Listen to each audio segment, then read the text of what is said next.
Hello, everyone. Thank you for joining us today. I'm Camber. Some of y'all might already know me from these monthly live streams, or I am also in your inbox twice a week, sending you probably emails that you're like, oh my gosh, this girl again. We're talking about data again. Yes, we are, because it is important. I am the product marketing manager at Stellar WP, but I mainly work with Give WP. And my favorite thing about working with the nonprofit sector is seeing organizations succeed with their fundraising efforts, which is why we host these monthly sessions. And today we are joined by Mark Vanderpool. Hi. Hey, Camber, thank you so much for having me. Thrilled to be here. Of course, we're happy to have you. Mark, you are the co-founder of Social Impact Solutions. And, you've shared with me that you are working very diligently to equip nonprofit organizations with, essential fundraising and impact tools, really working towards sustainable and effective growth for their organizations. And your company serves to help with that in many ways, kind of addressing the challenges that can prevent organizations from raising more money and advancing their cause. So we're going to talk with you a little bit today about kind of what that means from a data storytelling impact perspective. But why don't you just tell me a little bit more about yourself, kind of how you got into this business, what it means to you to work within the nonprofit sector? Absolutely. Thanks for asking. So many nonprofit leaders are pulled in so many different directions, and it's really challenging to, make the time to measure and market your impact, which is exactly what we do at Social Impact Solutions. We help organizations measure and market their impact. And we got into this, we were in the nonprofit space. So I say we, our entire team, everyone was mostly in the international development. We did have some people that were more stateside focused on local, but a lot of our team members were doing international development, mostly within human services and disaster relief. Those two worlds that we lived in. It's just amazing how hard it can be to raise money from people that never experience the services that your nonprofit provides, right? That's a huge, huge disconnect. And we love helping organizations connect those dots so they can raise more money and do more good, help more people. It's a wonderful cycle that can be created.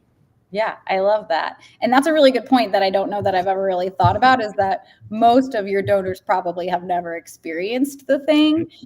Maybe not themselves, or like maybe they have, kind of a tertiary, secondary connection in some ways, but most of them are probably not ever going to directly benefit from whatever your cause is. So like when you think about all the money that was poured into Ukraine, for instance, when Russia invaded, we're not in America probably ever going to experience something like that. So exactly. Being able to kind of connect those dots and tell the story and what that means and the impact that it has is super important.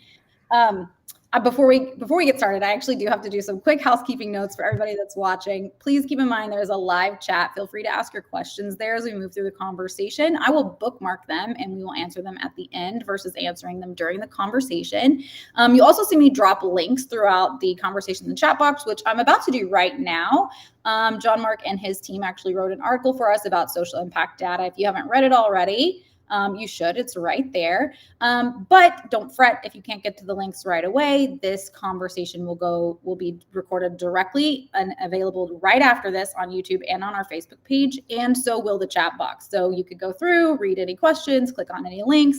You don't have to worry that you're going to miss anything. It's all going to be available right after this. And last but not least, just please keep in mind that the chat box is not a replacement for support for our product. If you have questions for our customer support team, please go through the proper channels to ask those questions. I just work in marketing. I cannot help you with your technical questions. So that being said, Mark, are you ready? I'm ready. Thanks, Cameron. Let's go. Let's go. Okay. So before we get into the actual nitty gritty of data and impact, I want to talk about why those numbers actually matter. And you kind of alluded to it, when we were talking a little bit earlier, but those numbers, that data, what it really does is serve to increase donor trust. So when we talk about donor trust, what does that mean? And why is it so important within the nonprofit sector? Absolutely. It's a great question. Like I was saying earlier, the vast majority of your donors will never experience the services that your nonprofits provide. And so there's already a huge gap between the work that your organization does and the funding model required, where the fundraising comes into play for the specific donors. The other problem that we're dealing with is that trust is sort of at an all-time low for institutions of all kinds, not just nonprofits, but absolutely including nonprofits like government, universities, nonprofits, social sector, across the board.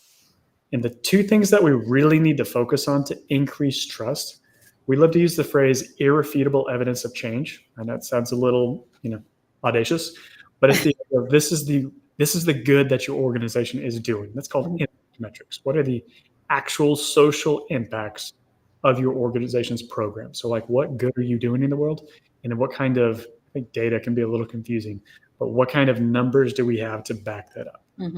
Beyond like how many people do we serve? It's more like, what are the long-term consequences of your nonprofit existing? And that's a great thing, right? Because most organizations massively underrepresent their value. That's what we see all the time. They're underrepresenting the good that they're doing, which is an issue, right? It's a huge issue. Yeah. And the next thing is we need to talk about stories of transformation.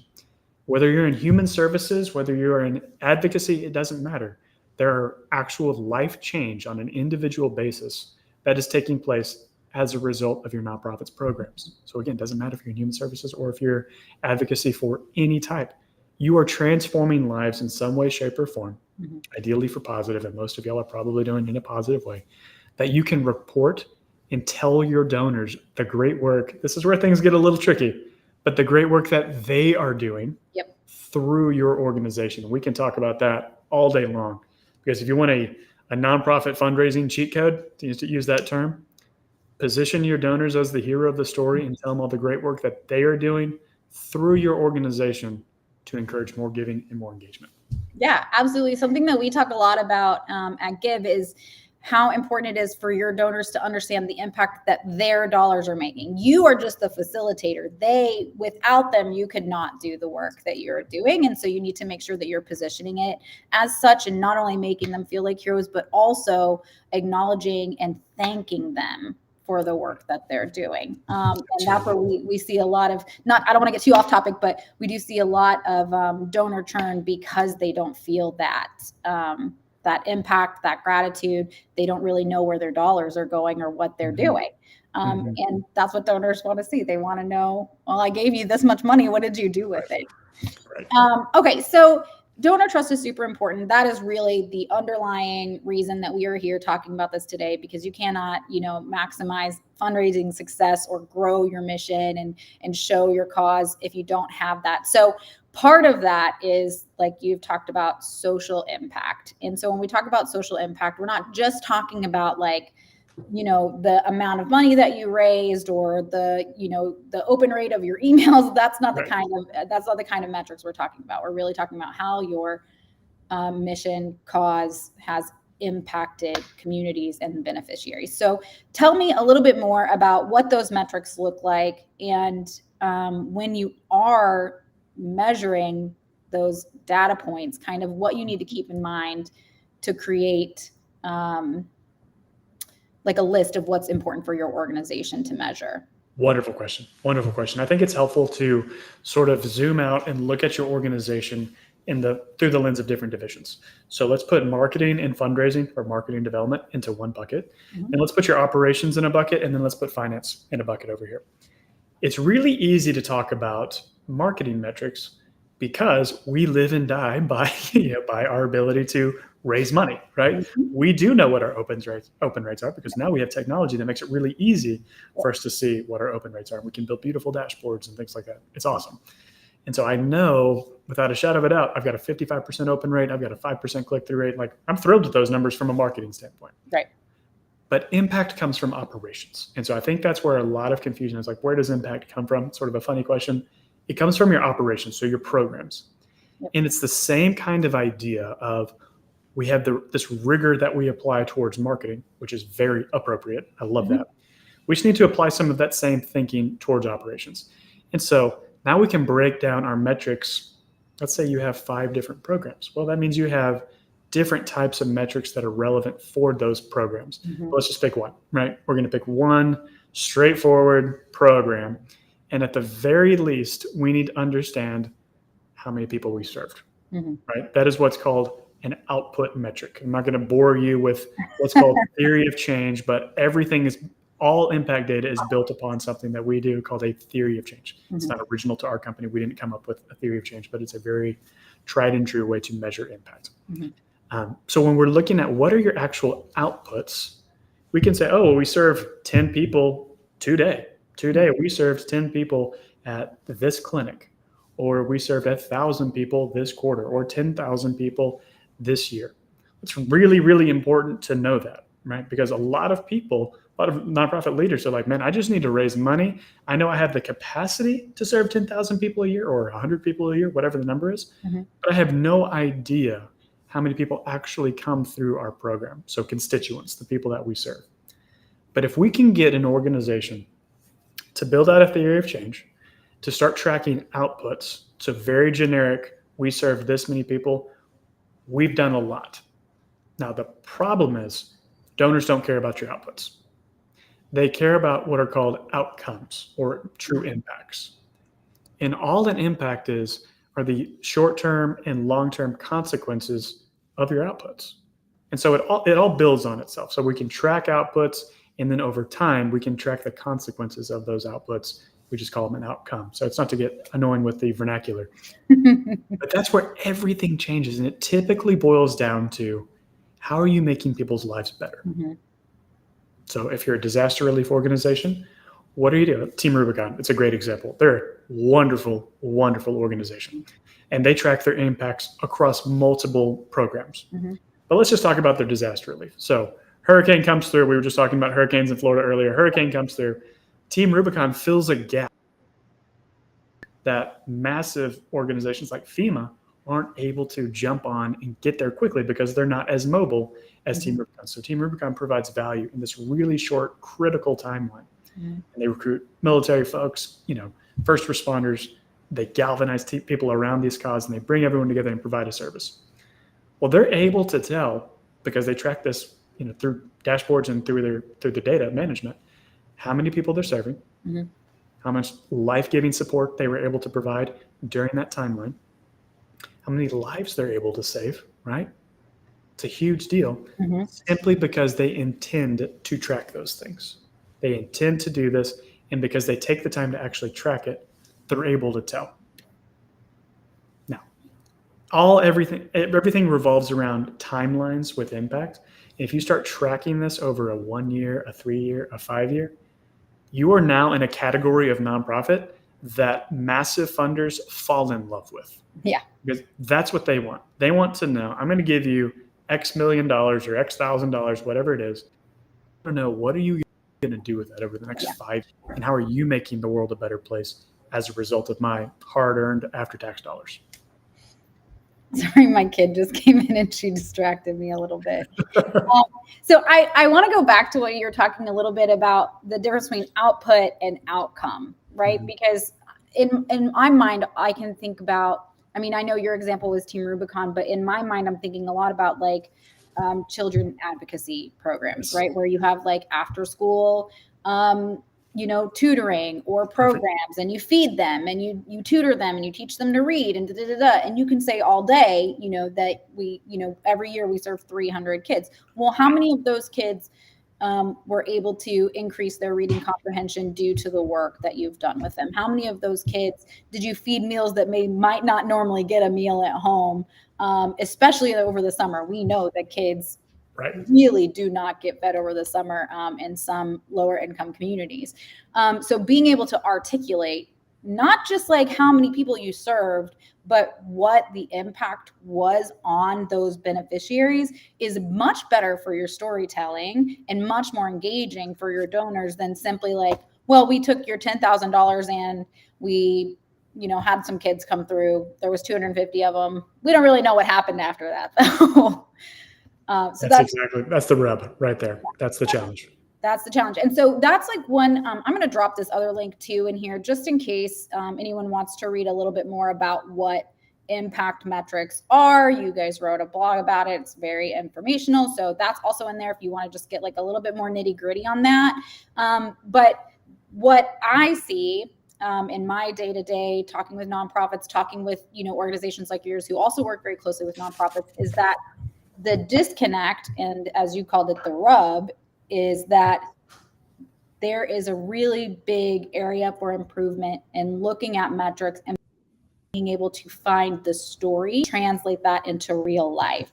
So what are some of the ways that we can quantify data and kind of create some visual storytelling and be able to share that and show that impact?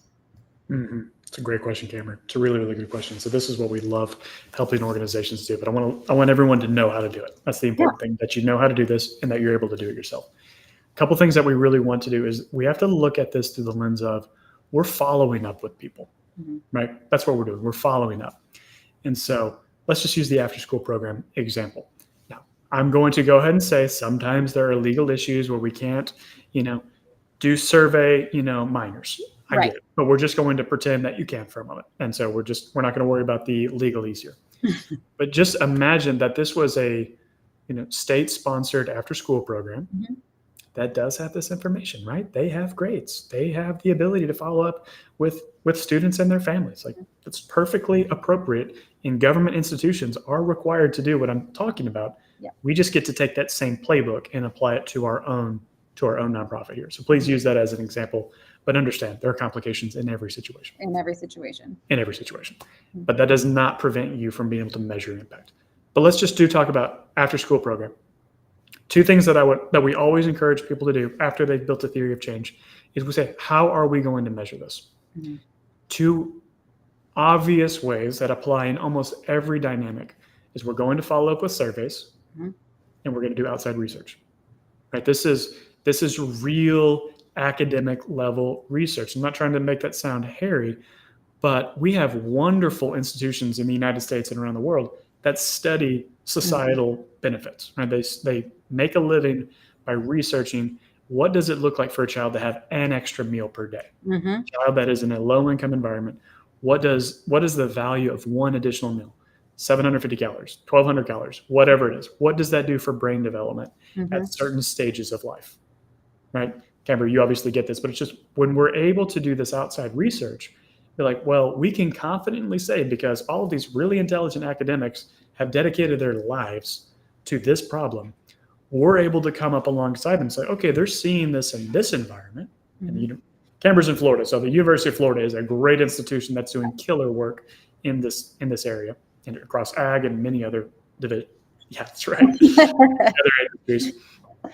But we're able to, quote unquote, partner with these institutions, be like, okay, you can confidently say that you're seeing these kinds of improvements. We're going to maybe adjust our program, our nonprofit program, to be consistent with that. Yeah, we're going to replicate it. We're going to replicate, right? Exactly. We're going to replicate, and as to the best of our ability, doing that. Now, at the very least, we want to follow up with the people that we serve. Just like you do in any sales conversation, any marketing conversation, any business conversation. Like, hey, how are we doing? I mean, Camber, how many surveys have you sent out for GiveWP? We do surveys constantly. Right? So again, apply that kind of thinking to the people that you serve. You might say, John Mark, you're crazy. You have no idea the conditions that I work in. We can't do that. I'm here to tell you, time out. We have helped organizations in every corner of the world with no access to internet collected this kind of information.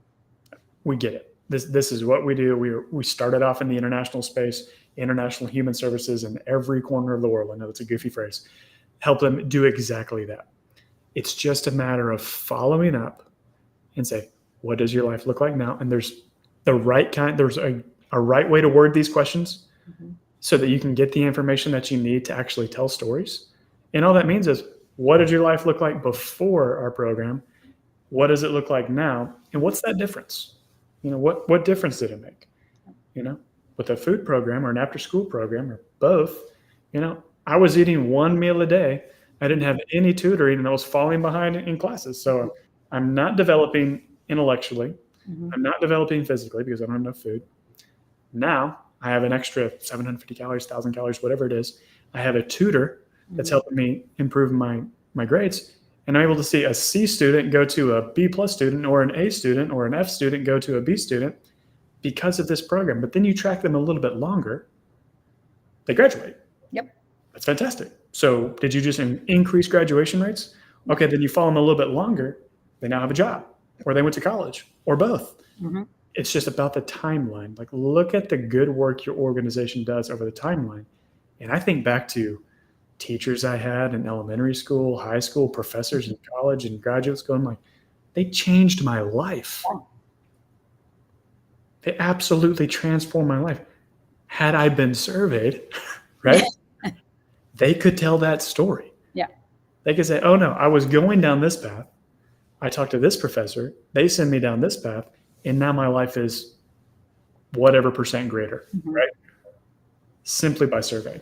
Yeah.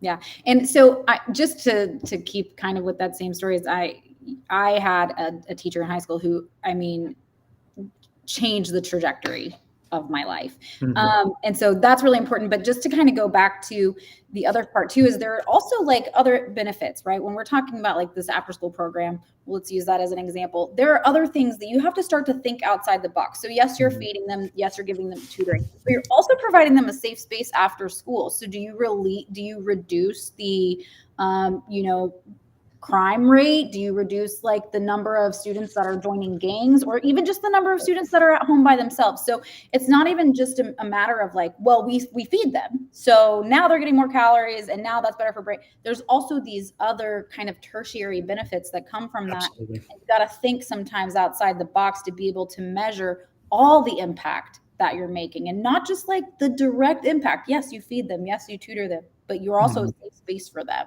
Their parents know where they are after school. They're not worried about them running around or getting in trouble. They're at your after school program. So it's also really important to just kind of think outside the box and be a little bit more creative, I think. Can we just zoom in on what you just said? Because you said lots of wonderful things there. Imagine an organization that says we feed 500 people a week through an after school program. We do tutoring, feed 500 people a week. And then let's do organization B, right? Another organization that measures, let's just say some of what Camber just said. Not everything. She said wonderful things, but just imagine it was some of that. And now imagine that you are pitching, both organizations are pitching to the same family foundation or the same government grant, whatever it is, whichever, or some donor. Who's going to win that conversation? Organization B is going to win all day, every day, and twice on Sunday, right? That is what's going to happen. And they're going to raise more money, and they're going to be able to serve more students and be able to make a greater impact because they're doing the hard work of actually measuring the information that matters. Do students need after school programs? Many of them do, right? Do students need extra after school tutoring? Many of them do. This is a huge, huge issue we're facing in the United States and have for many decades, but COVID was not helpful, right? At all. And so look at the impact of these organizations doing the work. And like she said, what if we surveyed the parents? Yeah. What if we got a little wild on there and be like, hey, how do you feel about, you having your child here at this after school program? If we want to get a little fancy, and I'm always in favor of going the extra mile, we can start to put together a quality of life index. Again, this is peer-reviewed, academically backed work that we can do. I mean, like, what does the family quality of life look like knowing that their 14-year-old daughter or son is in this after school program and is not involved in whatever else? What does that look like as a family? Knowing that they're getting B's, A's, they're excelling because of the needed attention that their child, is getting in this program. It's an easy sell. That's my point. My point is it's really easy to sell the good work that you're doing when you have the data to back it up. Yeah. I think it comes down to like kind of this, it takes a village mentality, right? So like the donors are giving, this is what we're doing with those donor dollars. This is how it impacts. This is how they give back. So it's really just this idea of like everyone kind of plays a role in this, and your job is to tease that out of, kind of these fingerling places. Right. So, okay. So I don't want to I feel like we could talk about that one thing for probably like 4 more hours, but we have still a lot to cover. So something that I want to go back to and relates to my next question is kind of when we're talking about, like you mentioned, folks who are sometimes like, I don't really have the time. I don't really have the ability. And there are tons of nonprofits out there that are small, medium nonprofits. Maybe they're passion. I run a nonprofit that's a passion project, and it's literally just me. And I want to like lose my mind sometimes because I'm like, I don't have time for this. But, there's tons of organizations whose resources are stretched a little thin, and they don't really feel like, they have the ability to put together impact reports or to do these surveys or whatever. So aside from maybe working with you in social impact solutions, what is the best way for someone who feels a little stretched then to communicate that impact? Is it something like, well, we don't have time to do it every year, but we are committed to producing an annual impact report and making sure that's available on our website? Is it, we are going to constantly create success stories and make sure that those are available, at any given time? What does that look like? Wonderful question. And so I love what you're saying. If anyone's ever heard the phrase, there are some days you have to work on the business and not in the business, like just that kind of mentality. This really is a conversation around design and like work design. And so if you were going to say, okay, I'm a smaller nonprofit and I don't have time to do this, my question would be, do you want to remain a small nonprofit? Yeah. Is that what you want to do? There's nothing wrong with that. If that's what you want to do, it's totally fine. Mm-hmm. If you want to become a big nonprofit, I'm letting you know the secret to do that. The secret to become a big nonprofit or larger, whatever that means to you, is to have a compelling reason why people should give you money. And I don't care if those people are the government, if you're applying for grants. I don't care if it's family foundations. I don't care if it's high net worth, low net worth, no net worth, doesn't matter. It is just a matter of if you have compelling reasons for people to give you after-tax dollars, just to put it very bluntly, yep. That's the way to easily grow. Think about it in a business context of you've got to build a really, really great product that people actually want rather than sort of put together something that maybe somebody will hopefully want. Mm-hmm. And your impact is your product, right? Your impact is the service that your organization provides. That's the reason why people give substantial dollars to the nonprofit space. So here's what I would recommend. Carve out an hour a week. So a low risk investment here. And just ask yourself, what difference do we make? Right? What difference are we making? And just write it down, right? Put it into an Excel doc. It's like we're writing things down in sheets. Okay, these are the things that we think we're doing. And the great thing is most people that work in the nonprofit space are so passionate, right? They care so deeply. They have given their professional lives to a cause, which is so admirable, that you're probably going to write down lots and lots and lots of things, but you start asking your other team members, hey, like, what difference do we make? What is that difference? And you record it. And then you ask yourself, how am I going to measure this, right? How are we actually going to validate? Because that is the term. Validate what we think we're doing is actually true. And surveying is the best place to start. It's absolutely the best place to start. I strongly recommend you look at, going back to the word validate, validated research tools. Which that's just a fancy phrase for saying, academic institutions think that this is a highly reliable method. So if you work in an international standpoint, the WHO has so many wonderful survey tools that you can use. They literally, they have databases of tens of thousands, I don't know, maybe 1,000 plus, let's just be fair. Different tools that you can use, put it into a SurveyMonkey, put it into a Google Forms, put it into a, Jotform, pick a form platform, something that you can just start asking these questions. And I would recommend keeping them very, very short in the beginning. This is a crawl, walk, run conversation. Let's crawl first. We don't want to send out enormous surveys. We've done that with organizations in the past. It was a mistake. We should have started really, really simple. And simple means like 7 or fewer questions on the front end. Because what we really want to be sure of is, are we getting responses, right? We've got to create that flow of responses here. So we can we're getting responses in. We know that we're making a difference. And then we're going to improve our programs so that we know that we're making a bigger difference.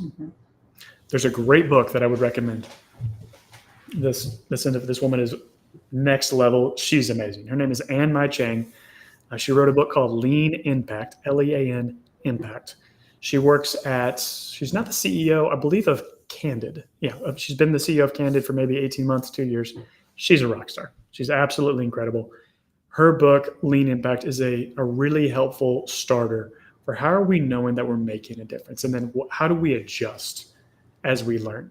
And the whole thesis behind Lean Impact, it's the same with Lean Startup. That's actually a joint company where we know that the people that we serve really care about, are the things that we're doing. And we know that it's making their life better. Mhm. So then what we have to ask ourselves is, how do we do an even better job, right?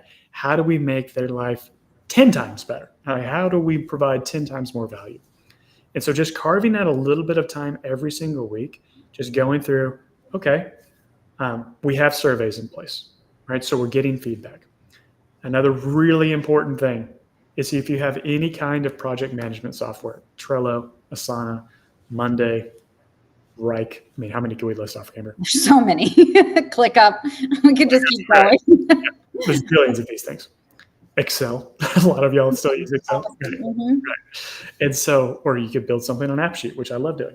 It's just the whole thing of, if you're able to track your outputs, if you're able to confidently say, we served 10 people this week, we served 100 people this month, we served 1,000 people this year. Mm-hmm. And then you pair that with your survey data, you have entered a whole new category of nonprofit. And then when I say new category, you now open yourself up to institutional funding. Mm-hmm. And that just means very, very big organizations with lots of cash become interested in giving you money because they know you think differently than other nonprofits. They know you're thinking about long-term impact. And whether or not you have the data yet, they know you have the infrastructure, because it's a conversation around, do you have the infrastructure to make a difference? And that's what they care about. Yep, absolutely. I want to kind of go back to what we were talking about earlier, just kind of like collecting this data and using it to tell stories. You and I were talking before this conversation, before we went live, about how important data is to consumers in general, right? So what we talk a lot about just within my world is how nonprofit organizations, you should be thinking about them through an e-commerce lens almost, yes. Right? They are people, your donors are your customers. They are parting with their money and they're expecting something in return. So when we're talking about this data-driven impact storytelling, what we're really talking about is like how they are able to see what they've done. But in this world that we live in now, everything is so data front end important, right? Like I said to John before we got started, you can't buy a vacuum cleaner without looking at a million different reviews, and you've got 15 different ideas in your head because this one has 1,000 4-star reviews, but this one has 1,500. So does that make it better? Does that mean it's good? I don't know. So we're even talking about this from like a social proof standpoint. And that's super important. So the next thing, which is kind of related, is just how we talk about data-driven stories within these like broader impact reports, this broader research, and how we're sharing those. Because not for nothing, the data is also important, but being able to tug on the heartstrings with that data a little bit is also very important. Absolutely. So how do we kind of you're looking at data, you're looking at this impact, you can see what you've done. How do you take that and kind of weave it into these more precise individual stories that we like to tell through our nonprofits? Beautiful question. Absolutely wonderful question. So imagine you have listened to Canva, listened to this conversation, like, okay, we're going to do this. We're going to start tracking our outputs, how many people we serve at whatever time frame. We're doing that consistently. And so I'm inside of Monday.com, Asana, Rec, whatever. Mm-hmm. And I'm saying, cool, we served 25 people this week. That's awesome. Thumbs up. Well, you're sort of left with, that's all you have, right? All you have are, we served 25 people this week. And as fun as that is, as important as that is, because you can't have impact without outputs. Mm-hmm. We have to know what difference did it make. And that's where the surveying comes back into the conversation. Mm-hmm. And you don't want to make your surveys too long, especially in the early stage. You got to think about those. I feel like, sorry to interrupt, but we talk a lot about donation forms and removing as many barriers as possible to ensure that your donors fully convert and they don't go, there's too many questions here, I don't want to do all this, and they just exit out of the page. Right. The same kind of idea with the surveys, yeah? Same kind of idea. And again, it depends on the kind. We're getting pretty nitty gritty, which I love, but we don't need to geek out too long here. Yeah. Yeah. It depends on the type of organization that you are and the kind of processes you have around your program. Mm-hmm. So just imagine new constituent, so person that you serve, they come into your organization's life, right? They come into your ecosystem. It gives me the opportunity to get the first name, the last name, their email, the phone number, whatever, right? That doesn't need to be on your survey. You need to be able to tie that back to, you need to be able to tie survey results back to their contact information. But you don't need to survey, you don't need to carpet bomb them with questions on the follow-up survey. But the way we ask questions where we can find out where they've been, how your nonprofit served them, and what their life looks like now, you have a story, right? You have a story already. You have a name, you have the problem they were facing, you have what you did for them, and you have what their life looks like now. Marketers, like myself and many others, like Cameron, we don't need more than that. That's a story. When we add an added level of just sort of planning, intentionality, maybe a little bit of intelligence to it, it's like, okay, I now know to what degree our organization made their life better. And I'm able to confidently and honestly, like completely above board, go to a donor who said, this is what you did. You may not have known this person, insert person's name. You may not have known that, but I want to let you know what you did for them. You gave us $1,000 last year, and this is how we put that money to work. So-and-so came into our program. She was struggling with, algebra, and we're going back to the after-school program. Yeah. She didn't have a place to go after. She wasn't involved in sports. She didn't fit in at school. She didn't have a place to go after school. Her parents worked until whatever. All of this information. But you provided a place for her to attend, get better education, better mentors, access to mentors, food, all the other wonderful things that your organization does for that person. And this is what her life looks like now. I'm able to know all of that simply by having a database and a survey capture, and we're good to go. It's really, really helpful to but the beauty, and this is where the magic really, really happens, is you do that at scale. You do that for all 100 people that come through your program every single week. Well, you now have 100 stories every single week that your development team, your marketing team is like, man, I am rich in content. Tell me an organization that is. There's very, very few. How many of you marketers and developers like, man, I've been on the phone with our operations team. I'm like, hey, tell me something good we did. I'll get to you next month. Yeah. That's the norm, right? Like that's the norm. And so we love helping organizations create systems to where that's the norm. Yeah. And I think that's really key too, is when you're talking about systems and processes, right? Is that once you have to put a little bit of work in on the front end, but then as that starts to kind of chug along on its own, you're doing a little bit less. You're just starting to reap, what you've sown. Right. And that I know that often feels overwhelming for folks, is like, well, I have to learn a new tool. I have to do some research about what the best way is to ask these questions. I need to do this, that, the other thing. I need to get it on my website. And, so it feels really overwhelming at first. But it truly is an investment in your organization and an investment in your donor relationships as well as your beneficiaries. So there's you have to really look at it as an investment. It's I know it can feel overwhelming from a time perspective.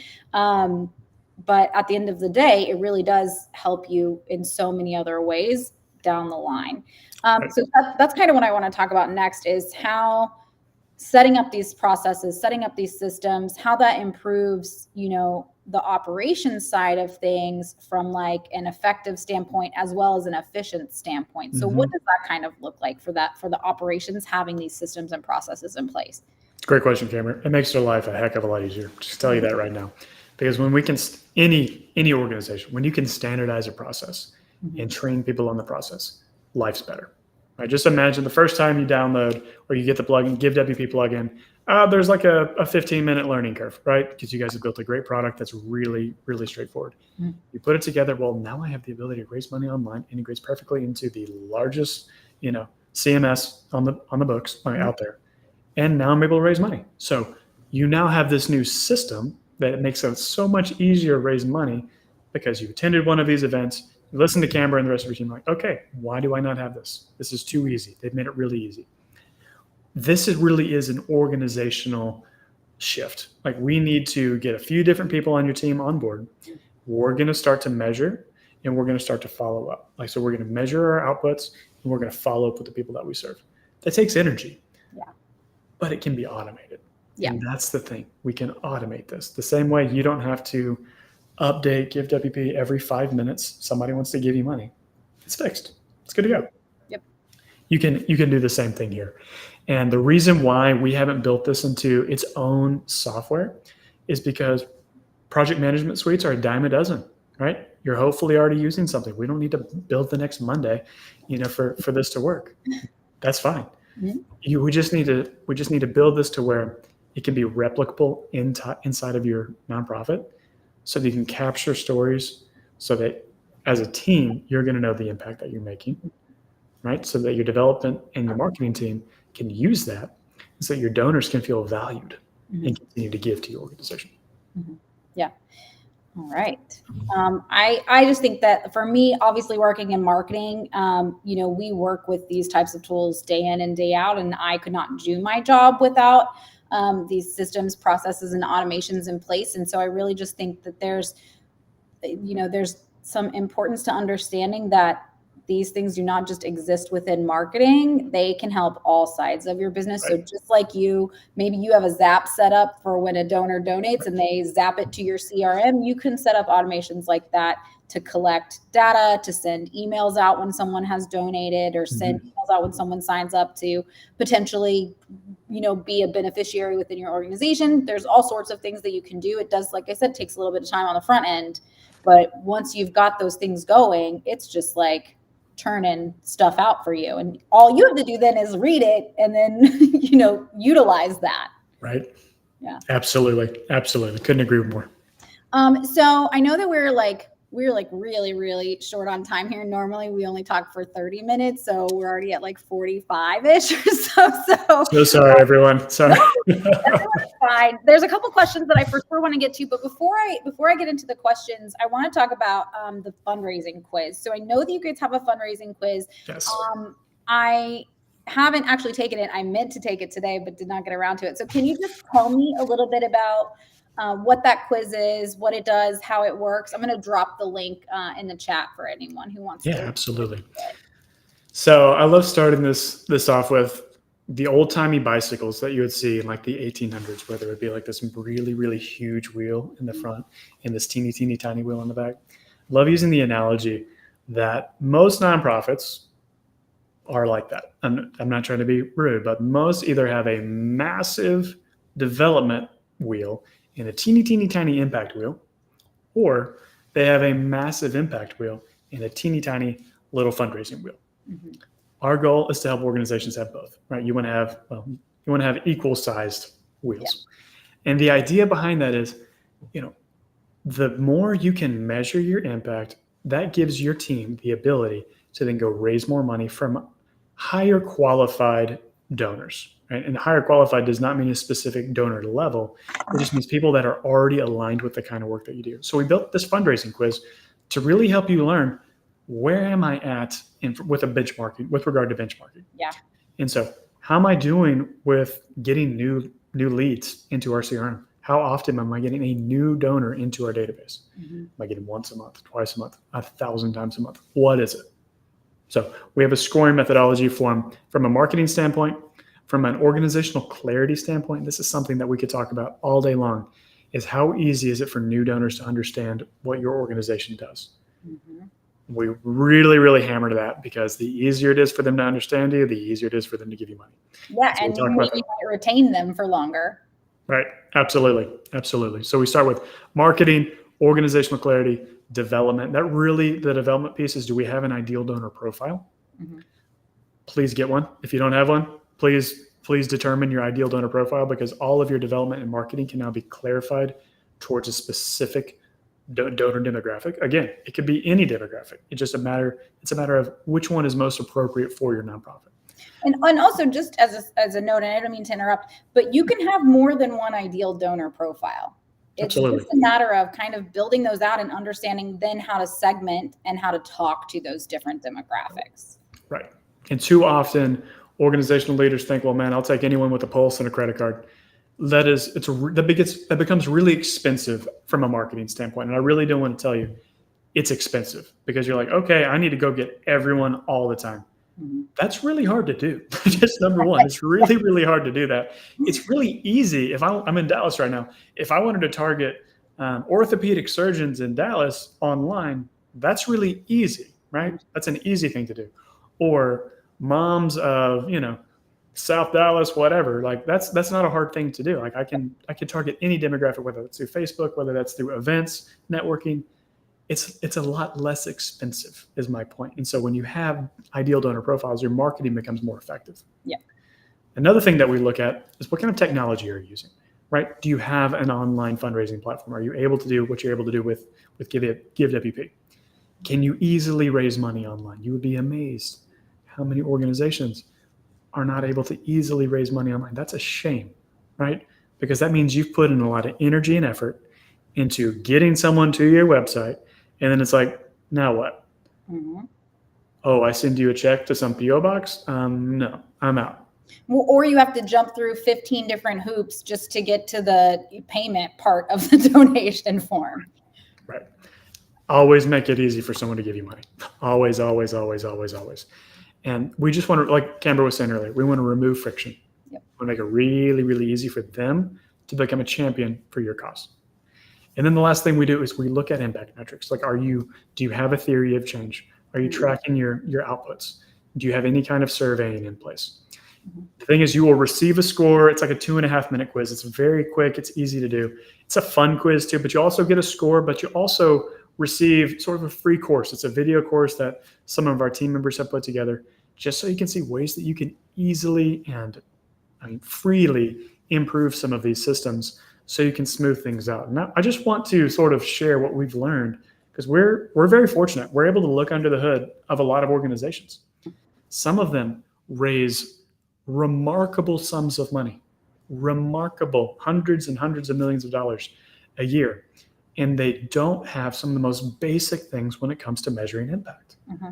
Some organizations struggle to raise a couple $100,000 a year, and they are killing it from an impact standpoint. They know their data, but they're just not sharing it with anyone. And they're not sharing it with people who care. Mm-hmm. And that's sort of the whole point of nonprofit marketing. It's like, we need to find out who cares about this cause. Yep. We need to give them information to trust us. Yep. And then we need to encourage them to become lifelong champions for the cause. Mm-hmm.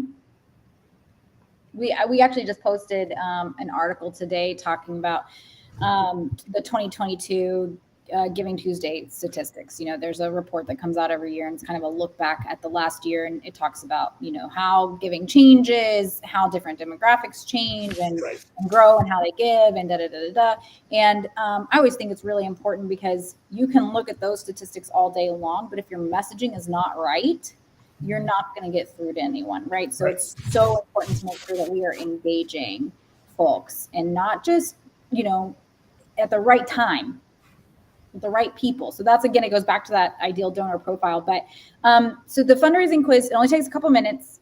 As I said, I dropped the link there in the chat.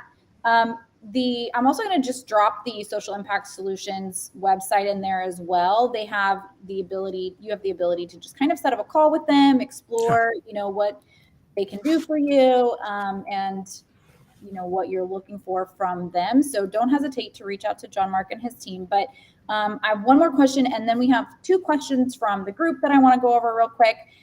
So my final question is, where do you see typically, especially when you're going through this quiz data, what do you see is where there's usually the most room for improvement with your clients?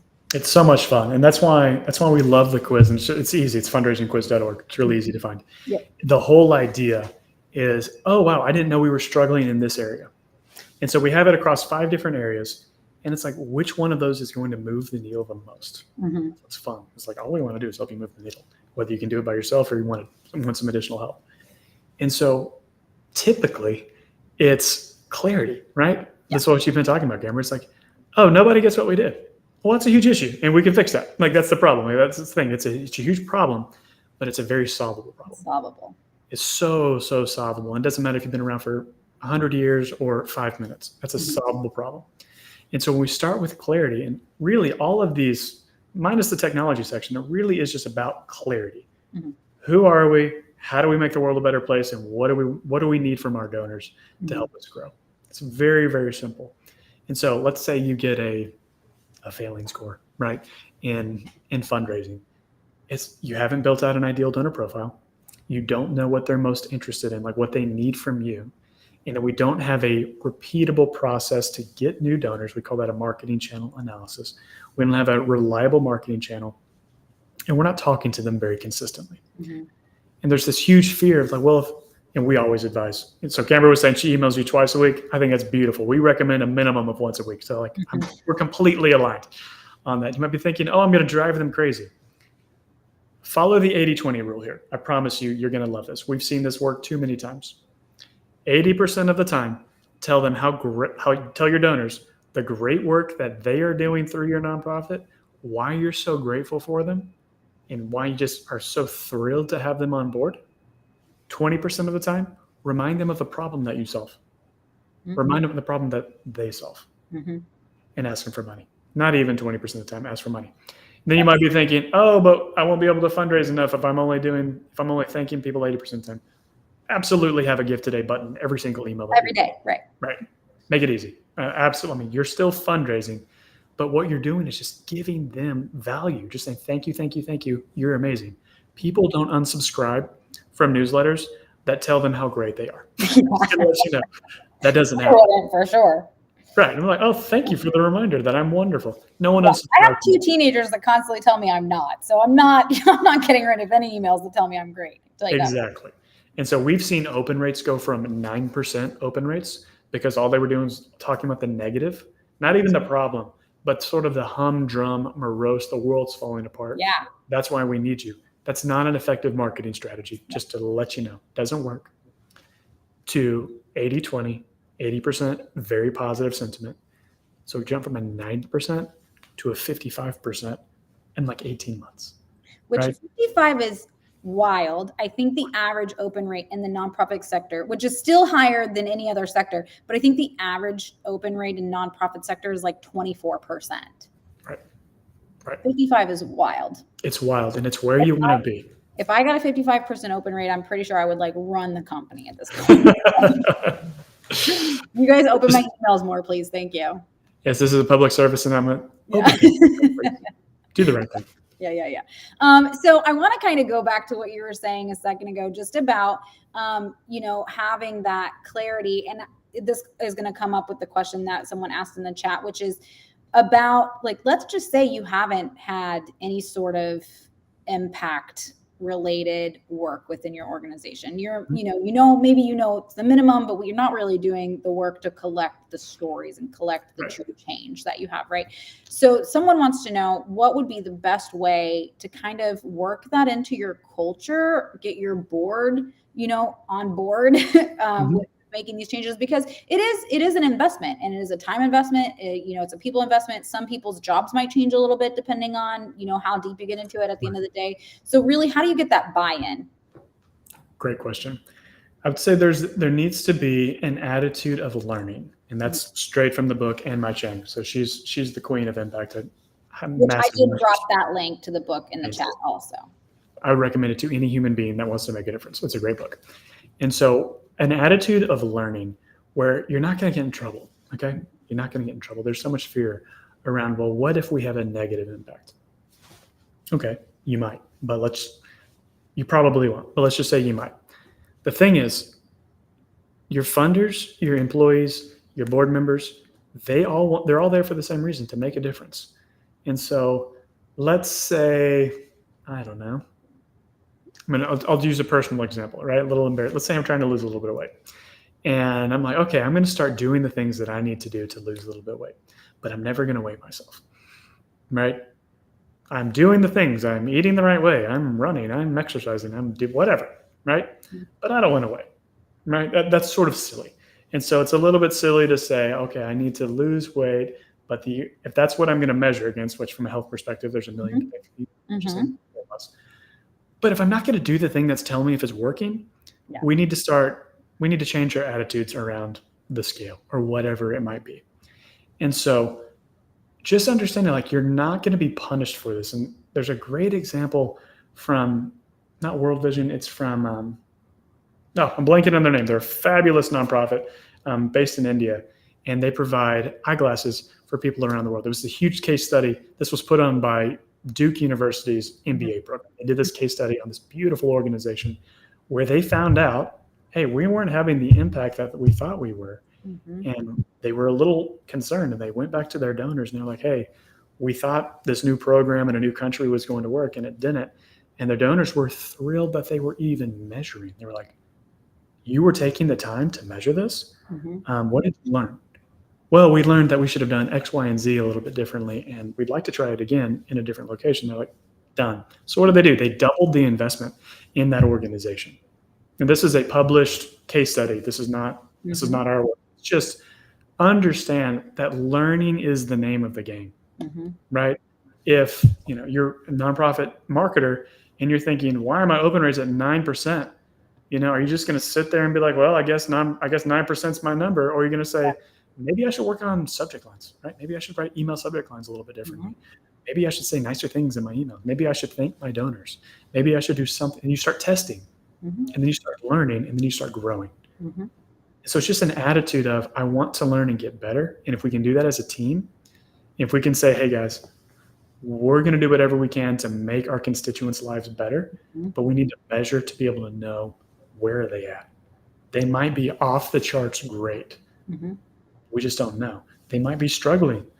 You might learn that some of your programs aren't as effective as you thought, and you might throw them away. You might say, we're not going to do this program anymore. We're going to focus on this one because it's working better. And if I can make a promise to you, if that happens and you make that decision, you have made a great decision. Double down on your impact, because that's what your funders want. It's not the number one reason to do it. It's what your constituents need. They need more of you in the most impactful ways. And your funders want to give to more impactful things anyway. I was kind of laughing when you were talking about the India organization who went back and said, this didn't work, because it reminds me, we did a session just like this a couple months ago with Kathy Zant talking about cybersecurity. And she gave me an example of an organization who they had a massive breach, big, scary thing. And they reached out to all of their customers and they said, this happened. This is what we're doing. This is how we solved it. It's not going to happen again. And then they had the biggest sales day they've ever had in the history of their company, because the people who use them appreciated that honesty, appreciated that they were looking out for them, that they came to them and let them know what had happened. And so it made me think of that, because I think that we're so scared sometimes to talk about failures and just say, this didn't work. But at the end of the day, all of us are human. We all have failures not represented on a larger scale. It's not scary. It's like, oh, you're just like everybody else. Thank you for telling me. And thank you for making a change so that we don't run into this again. So I just wanted to take a moment to kind of encourage everyone that if something is not working, that is okay. You're good to pivot. And you can also tell your people about it. Let them know, hey, you know what? We're not going to run this program anymore because we have found that it wasn't as impactful as we thought based on this data that we have. And we are going to funnel that money instead into this program that is wildly more successful and has a greater impact on our people. No one is going to be upset that you shuttered that program in order to have a greater impact on your beneficiaries. No one. So failures, usually if you're learning a lesson from them, then you're probably okay to talk about that. Absolutely. And just to hammer that in even more, and I just remembered, it was Vision Spring, great organization doing incredible work. And this was a case study. Again, this was Duke's MBA program. They have this wonderful, it's the Center for the Advancement of Social Entrepreneurship. And the leadership there, I've spoken with several of them, rock stars. All right. These are incredible human beings. What Camber just said is how you grow, right? It's how you scale. Hey, we're shutting this down so we can focus over here. So this can go from here to here. That's just scale. That's growth. And so these decisions need to be made anyway. You need to double down on your most impactful programs. And your donors are going to double down on you because they're making a greater impact. And then you get more donors into the mix. You're raising more money. You're keeping people longer. That's the math. Get more donors, raise more money from your donors. That's how you raise more money. Provide more value to the people that you serve and provide even more and more and more. That's how you scale your impact. So it doesn't need to be complicated is the whole point. Absolutely. I know it sounds complicated, but really at the end of the day, it's not as complicated as maybe it looks on paper. So the last question is just about theory of change. And they were kind of hoping that you would maybe give a little bit, I think we kind of skirted over it in the beginning. So maybe just a little bit more information about like what theory of change means. I know we talked that that's more of an industry type term. It's not necessarily, termed and coined by social impact solutions, but what is theory of change? And then like what some resources are that you would recommend to learn a little bit more about creating a theory of change. Right. It is not original to us in any way, shape, or form. So please do not associate that with something we created. And so it's if we want to get a little bit nerdy, it's called a logic model. So it's the way that we apply logic to change, right? So and I love it because it's very reductionistic. It allows us to make things really, really simple, which, knuckle draggers like me, we like things that are simple, right? So it's great. And so we think about theory of change is just broken into a couple of components. You have inputs, and those are the things you do every day, right? The things that you do for your nonprofit program. From an operations standpoint, you have programmatic inputs. From a marketing standpoint, you have marketing inputs, but we'll just talk about operations. And so the things that you do to serve your constituents on a day-to-day basis. So let's just use the after-school program example. Tutoring provided. I provide tutoring for students, or meals for these students, or both. Those are the things I do every single day. And then you have an output, which we've talked about a lot. An output is just the end result of your inputs. It's simple. It's like, okay, we provided tutoring for 50 kids this week. That's an output. Then you have the outcome stage. What difference did it make, right? And so what's fun with outcomes, and again, outcomes and impact, these are synonymous terms. They mean the same thing. But an outcome, you have short-term, midterm, and long-term. And the longer you measure, the more valuable you are seen in the world, the more trust you gain from your funders, from anyone, from your employees, your volunteers, everybody. And so theory of change just really is, how do we break down what we do on a day-to-day basis, and then how do we measure against it? And we love theory of change workshops. We love doing this. We have a blog on theory of change and how you can do it yourself. We're going to build more tools so people can DIY their own theory of change. But it really is helpful from a leadership perspective when you can sort of zoom out a little bit and say, what do we need to do on a day-to-day basis to provide more value to the people that we serve? Right? What do we need to do? And what do we not need to do? What do we need to get rid of? What's stopping us from being able to do more of the good work that we do? And the way you're able to know what works and what doesn't work is by measuring. It's by saying, hey, this is working. I think it's fun, and I hope it's helpful, but I think it's fun to apply it to marketing because there are so many different types of marketing methods that are out there, right? Oh, we're going to get huge on TikTok. Okay, now we're going to get huge on Instagram. Now we're going to get huge on Google Ads. Well, what about Facebook? Always changing. Algorithms are going crazy. We can't keep up with that. But there are things that we can do as development officers, as marketers, whatever, every single day, 100+ times a day, that it's going to have a disproportionate return on effort. And I love that ROE, return on effort, because I think it's helpful to think about from a marketing development standpoint, but it's absolutely helpful for the people that you serve. Like, how hard is it to bolt on 15 minutes of leadership development to our after school program after we've been tutoring on math or whatever for an hour? Well, it's just an extra 15 minutes. I'm pulling this out of my ear. I'm just using that as an example of, we can also talk about leadership development. We can talk about communication. We can talk about mental health, right? Huge disparities in mental health around the world, but absolutely in the US. But now I just provided how much more value to these students because we're helping them deal with their emotional states. Theory of change is really, it's a reductionistic, mechanistic, I know those are annoying words, but it's just, it helps us spell out, we don't need to be on Facebook, TikTok, Instagram, whatever else, all of these at the same time necessarily. We need to focus on the things that make the biggest difference from a marketing standpoint. And we need to do the same thing from an impact standpoint. Just focus on the work that makes the biggest difference and then do more of it, right? And then it really is important, just apply more volume. How many more of these things can I do to provide a disproportionate return on effort to create a greater impact? Yeah. I love that you use that example when you're talking about marketing channels, because I think the thing that I harp on the most is that you don't have to be everywhere. You need to be where your people are, right? So if your demographics are not on TikTok, why are you on TikTok? What are you doing there?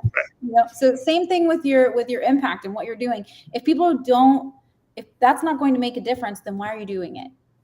Why are you measuring it? Why are you have to put your time and effort into something, like you said, return on effort, that is going to absolutely change the way that you know, share your mission, share your cause, share what you're doing. So it's all about being at the right place at the right time and sharing the right message.